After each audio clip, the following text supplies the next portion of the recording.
আজ দীঘার শেষ দিন ছিল। আমরা সবাই সবকিছু গুছিয়ে নিয়ে বেরিয়ে পড়লাম মোহনা রেস্তোরাঁ থেকে। দেখো এখানে বুড়ি পিসির সাথে কথা বলছিলাম, বুড়ি পিসি সবাইকে হাই করে সবাই একসাথে বেরিয়ে পড়লাম। হাঁটতে হাঁটতে সমুদ্রটাকে আবার দেখতে দেখতে যাচ্ছিলাম। দেখি কি সুন্দর, মনে হচ্ছিল এখানেই থেকে যাই। সমুদ্রটাকে টাটা করে দিলাম।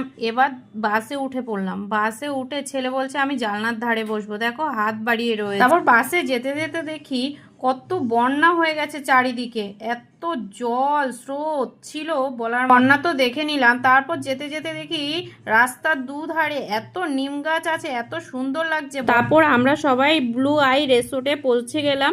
দেখো আমার ছেলে বলছে মা এখানে এসে খুব ভালো লাগছে, তো কি সুন্দর পরিবেশ। আমিও বললাম হ্যাঁ বাবা কি সুন্দর পরিবেশ, দেখ কি সুন্দর সাজিয়েছে ব্লু আই রেস্তোরাঁটাকে। তাই এখানে ঘরে ঢুকতে না ঢুকতে ওরা দেখো ডাব আমাদের দিয়ে গেল খাওয়ার জন্য।